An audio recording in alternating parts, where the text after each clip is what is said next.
At no point in your rambling, incoherent response were you even close to anything that could be considered a rational thought.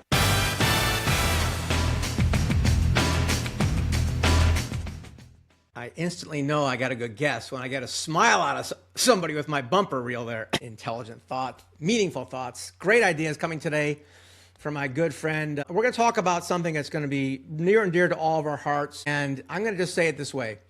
There's nothing that's been as sexy and cool lately as AI. I mean, people are just going gaga over it. It's more of a frenzy than the internet. But there's a key component of this AI world that most people either don't see it or don't see it coming. And our guest today is going to tell us what that is and why it's so important. So without further ado, my friend and guest today, Karl Pontau. Karl, how are you today? Doing well. Thanks for having me on the show. You bet. Pleasure. Glad to have you here. So we'll get into the AI human thing in a moment. First, I want to hear about your background because I think it's pretty diverse based on most of the entrepreneurs I've talked to. You've got a much more unique background than most. Can you tell us about what you've been doing? Sure, I have a quick backstory, gives you some context on the why, the how, and the what that I'm doing. I've been an artist my entire life. I grew up drawing, painting, sculpting, big Lego kid. And I got my passion for storytelling from my dad. He's a really good storyteller. And I knew I wanted to study animation when I saw the first Toy Story film. I was like, ooh, I gotta do that. That's so cool. And then beginning of 2002, I started to feel like something wasn't quite right with me physically. I'd been a competitive swimmer growing up, so I knew what I was supposed to feel like. Mm-hmm. And it wasn't like, oh, my shoulder kind of hurts. It's like a general blah feeling. But by August, they still hadn't figured out what was wrong with me, and I had lost 50 pounds, had sunken cheeks and eyes. I was really pale, started to get really bad headaches. Mm-hmm. So my parents took me for an MRI up in Walnut Creek, and we were waiting around for another appointment when my pediatrician called and said he's going to drive up from another hospital to come talk with us. We saw him walking up with this big envelope in his hands. You could tell he'd been crying, and he brought us into a little side meeting room. And I remember I was sitting knee to knee with him in this big U-shaped chair with really high armrests, kind of leaning forward towards him. How old are you this morning? When he pulled out the results of the MRI and said, Karl, you have 2 brain tumors. And it felt like I got punched in the chest because I actually moved backwards in my chair. And for the next 2 weeks, everything sounded like the adults from Peanuts, like what, because never had the flu, never broken any major bones, never been stung by a bee. I'm pretty sure I've never been bitten by a mosquito. So to get brain tumor diagnosis at 15 years old was a complete sucker punch out of nowhere. But I got so much help from friends and family, and my high school adjusted my schedule, got me a tutor so I could still graduate on time, and people I barely knew were giving food and gifts and other support. So really inspired me to want to give back and help as many people as I could, because I'd probably be dead if it wasn't for all the help that I got. And then in undergraduate school, as I was studying animation, there was a big student digital art and design competition I participated in with this big screening at the end of like 1,000 people in this big auditorium. I knew maybe 10 people in the room, but when everybody laughed at the joke of my animation, I was like, oh my gosh, it's so cool. I can connect with other people and have a bigger impact with animation and storytelling. So after grad school, I started my own company called Squash and Stretch Productions, which I ran till about 4 years ago. And due to the economy and other factors, I was burnt out. It wasn't working. So I pivoted from that, and I launched my own podcast called the Human Connection Podcast a little over a year ago, where I talk with experts in marketing and branding and sales and leadership and employee communication on how companies can build stronger relationships with clients and employees and stakeholders. Because it doesn't matter if a business is B2B or B2C, it's really H to H, which is human to human. And for any good business relationship to work, you need 2 things. You need mutually beneficial transactions, which is like rebar, and you need personal connections, which is like concrete. And if you just have one or the other, you're in trouble, because concrete alone is going to crack and fade over time, and rebar by itself is kind of hard to build on top of. And unfortunately, most companies these days have a bunch of rebar sticking out of the ground and are wondering why no one wants to sit on it with them. And so I think with a lot of the like AI tools that are out there, really good at generating lots of rebar, but if you don't have that concrete poured around your rebar, then you're not going to be able to stand out and be successful in the emerging AI-powered world. And so the focus of my podcast is to really teach people that are trying to scale their businesses how important the human part of the relationships are, and how what have been considered soft skills, quote unquote, are now vastly becoming the recipe for success for companies and leaders that are trying to stand out and survive, because you can't automate that with AI, and it's actually going to be the ones that can really lean into the humanity of themselves and their teams that are going to be building the stronger foundations to grow upon, and not just have a bunch of rebar sticking out of the ground poking people in the butt. I love the rebar concrete analogy. That's really, really good. I'm going to borrow that and give you credit at least 2 times before I steal it. Is that okay? Sounds good. Okay, great. Boy, you hit on so many points there. And I'm gonna also apologize because I started to cut you off in the middle of your story, and I realized he's a storyteller. I shouldn't have done that. You did mention your age. You were 15 when that all happened, and you had that. That was really well done. Why is story so important in communicating with people in general? Our brains are wired for storytelling. We organize information in a narrative format. We empathize with characters and stories. In fact, our brains can't tell the difference between stories and reality. Anyone who's a fan of horror movies or scary movies will tell you, you get that adrenaline rush and your heart's pounding and you start sweating, but you're sitting in a theater eating popcorn. You're not the one being chased by the axe-wielding psychopath. So you get that adrenaline rush and all that stuff because your brain can't tell the difference between the story and reality if you actually are engaged with the characters and care about them. And so it's part of the way our brains work. And so when you're trying to inspire people to buy something, or you're trying to strengthen relationships and build trust with other people, storytelling is the most powerful tool for that, because it speaks to the part of our brains that actually makes decisions and builds these relationships, which is the emotional part of our brains. As much as we like to think of ourselves as thinking beings that feel, we're very much feeling beings that occasionally think. We make all of our decisions using emotions. And so in the business world, the companies love doing like feature and data dumps and just throwing all these numbers that they think people are going to get all hot and bothered about. And the reason why they think it works is because they already have an emotional connection to the numbers and the meaning, whereas the audience doesn't. And so if you don't have a good story that gets people emotionally invested in your message, then all the data in the world's not going to save you. And so storytelling is so powerful because it's communicating information in the way that our brains are wired to accept it and remember it and act on it. So that's what makes it so powerful. Love it, love it. Of course, there are stories with intent, and those that kind of ramble on.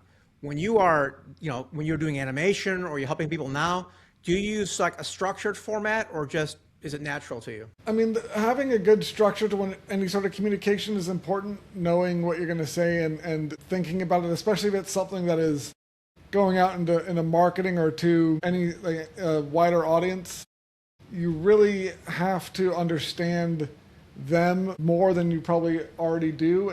When it comes to creating content, so many of the mistakes I see that companies do is that they talk about what things that they care about or that they find exciting, and they're not really starting by meeting their audience where they are and empathizing with them and building that sense of understanding and connection there.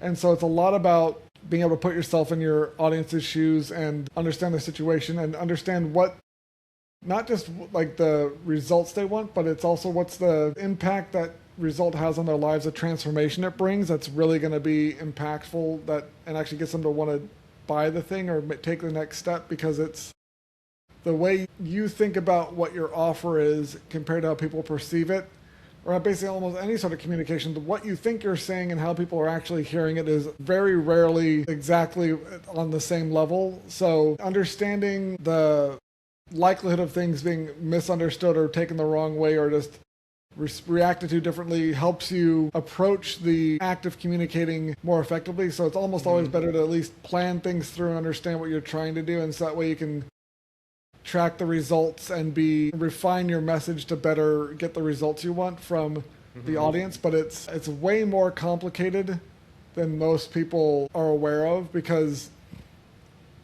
the humans' brains are so complicated and there's no two that are alike. And so it really is a matter of embracing the messiness and all the gray areas that we operate in, and not trying to force anyone into a specific predetermined box, because that just never works. Yeah, what's that one expression? I might get this wrong, but there's always like 5 conversations going on at once. What I said, what I think I said, what they heard, on what I think they heard, and then what was actually said, right? There was like 5 things going on.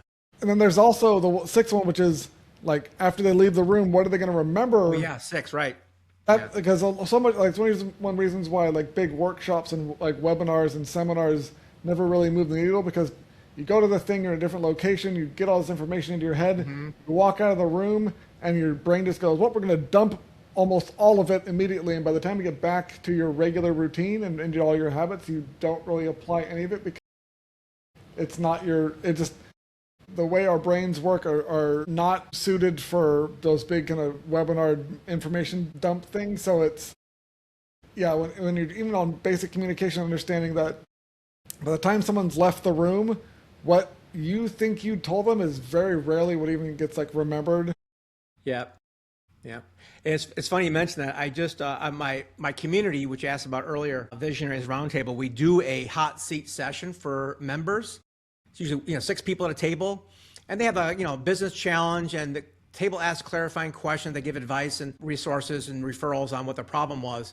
And I recorded those at our last event and then fed the actual data, what people, their advice has to be experiential, what they've actually done, with the questions and the go-to-market stuff. And then my AI prompt is like, it's like a half a slide. It's like 2,300 words long or something. It's a really big one.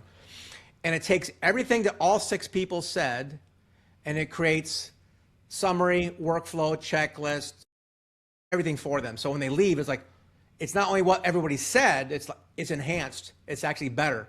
It's the best of humans and a little bit of AI to make it work. So it's kind of one example of working together versus opposing, which we talked about earlier. But yeah, in terms of the AI and humanity, I want to talk about that a lot. That's a big topic for me as well. So where do you see things going, I guess? Let's talk about the future. How do you think things are going to go with convergence and all? How they're actually going to go, or how I think like the best use for it is 2 different things. But the way I see the most value is there's a lot of work that people have been doing for a long time in the business world that is very kind of rote and repetitive and not that interesting, and stuff that could be automated with the AI tools that exist today. The opportunity that presents is for those people to then use that time for the sort of activities that are more human-centric, that are about building relationships, that are connecting with people, and are not things that you can replace with an AI chatbot, and are about basically the concrete pouring activities of the business relationships, the personal ones, the conversations about non-work related things with your counterparts during a big B2B like sales meeting that actually allow you to move those big deals forward. I had the third guest I had on the show was a guy's name, Connor Nelson. He's a B2B sales guy, and he was talking about on the show how he was meeting with in a regular kind of monthly check-in for this big B2B sales deal and then a tech, like a SaaS deal going through. And he was just talking with the guy, and the guy said, he was bummed because he couldn't go to this event with his kids over the weekend because of X, Y, and Z reasons. It was on like a Monday. And so they did a little small talk and asked him what the event was like, and they learned a little bit about the guy and his kids and what activities they enjoyed. And then on the Wednesday, he sent a follow-up saying, "Hey, I looked up a few other events going on in your area that you and your kids might be interested in. Check these out. And they're going on this next weekend." And then on the next check-in meeting the following Monday, the guy came in, "We went to this event. It was so much fun. My kid had a great time." And it was just that little personal touch that had nothing to do with the deal itself. It was more about the people involved. And that moved that deal forward and keep the relationship strong, and the deal closed, and it was very successful. But it was those little personal touches and the listening that made it special. And it was meaningful because it showed that Connor was actually listening to the guy and seeing him as a human being, not just as a prospect or as a deal to close. Mm-hmm. And so I think the opportunity that a lot of these AI tools have is freeing up the people from having to do a lot of the tasks and the kind of rote work that can be automated, but then using that time for those sorts of relationship building activities and conversations. Mm-hmm. And of course, the challenge with that is most people haven't really been building those skills. They don't really know how to actively listen, or they're not in that mindset of trying to build these relationships. And so I think one of the hurdles for a lot of people they need to unatrophy those muscles and learn how to better communicate. And so that's a lot of people I have on the show on the Human Connection podcast are either leaders who are doing this the right way and have some suggestions, or people that have written books and are coaching on these sorts of skill sets, because it's those kind of what are considered the soft skills that are people are realizing are actually these necessary ones for success, especially if you're on the leadership level trying to lead other people. Most of the MBA programs out there prep you for being an executive to execute systems and processes, but not to lead people. And I've been doing this show, I've noticed, been trying to emphasize a bigger distinction between executives and leaders, because just because you know how to execute the business processes and systems doesn't mean you're actually good at leading human beings, because there's very different skill sets required, and most of the people that are in executive roles don't seem to have as much of the skill set on the leadership side of things as they should to be leading effectively in this day and age. Yeah, that's so well stated. I was taught years ago that we lead people and manage things, not the other way around. And even the word management, right? It's always like, I got a team. Like, you're supposed to be a leader there, not a manager, because there's tasks and there's humans behind those tasks. Yeah, a lot of the business language in general is very dehumanizing. You talk about like clients and leads, and there's like SQLs and all these other terms that take the humanity, or even just like internally, there's human resources. It's like, no, these are humans. They're people. Yeah, right. Team. Yeah. Or there's like prospects and leads and or account managing. It's like and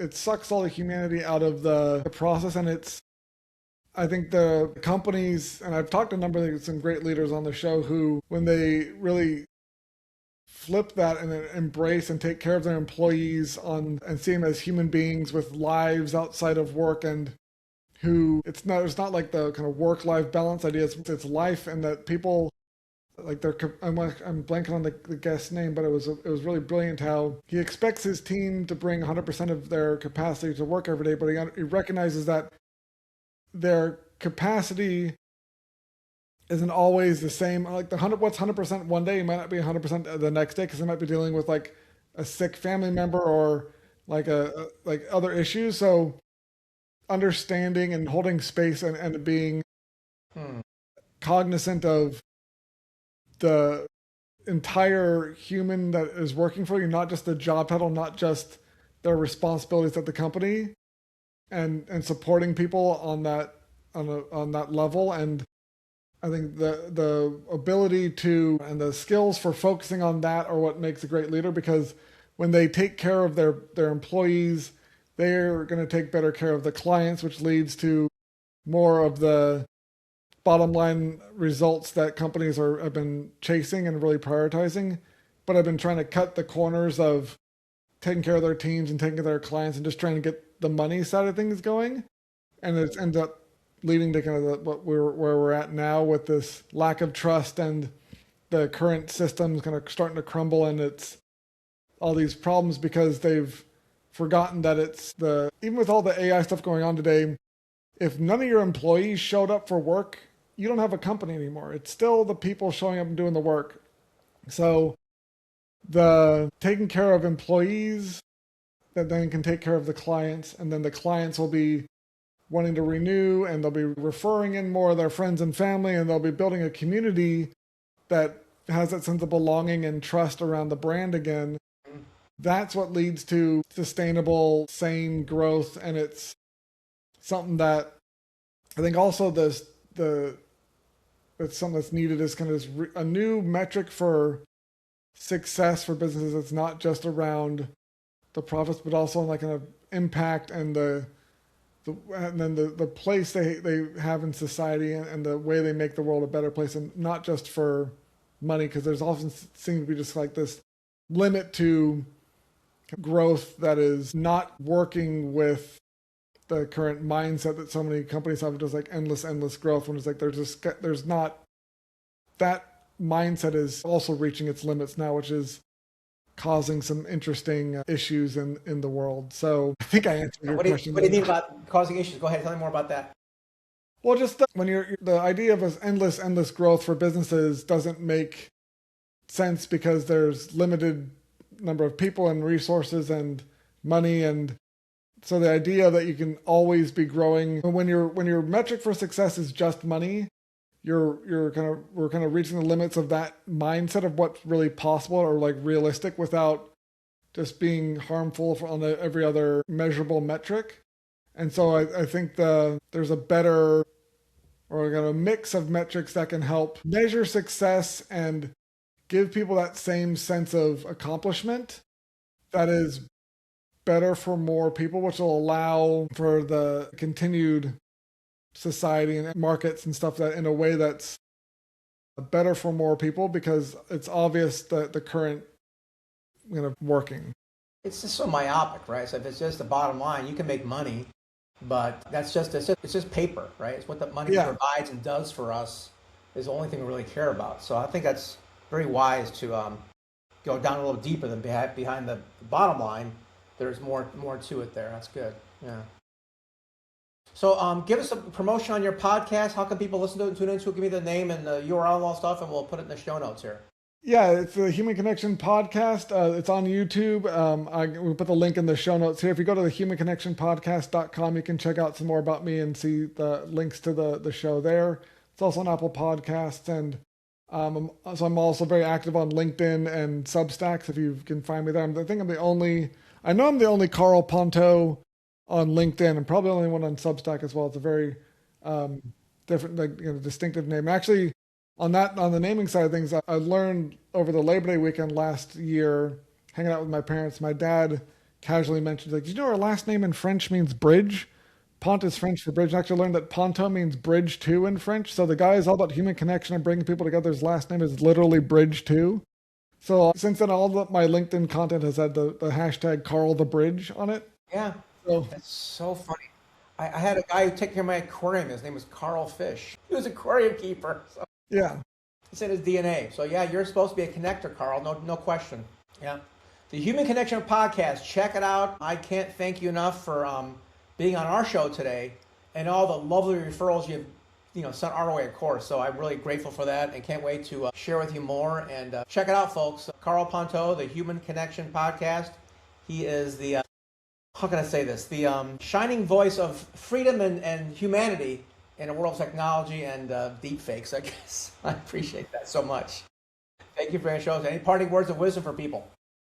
Thanks for having me on the show. And yeah, the parting words of wisdom on the spot here. Go out and give a random stranger a compliment today, because little things like that can have a lot bigger impact than you realize. Thank you so much. Appreciate it. That concludes the Author Brand Show today with my guest, Karl Pontau. If you haven't taken notes, you should have. If you didn't, they're down below. Just go ahead and click on those notes, download them, and listen to Karl's podcast. Download that and subscribe, because I'm sure they appreciate a subscriber. And I guarantee you'll learn something from a human being. So thank you so much, Karl. Appreciate it.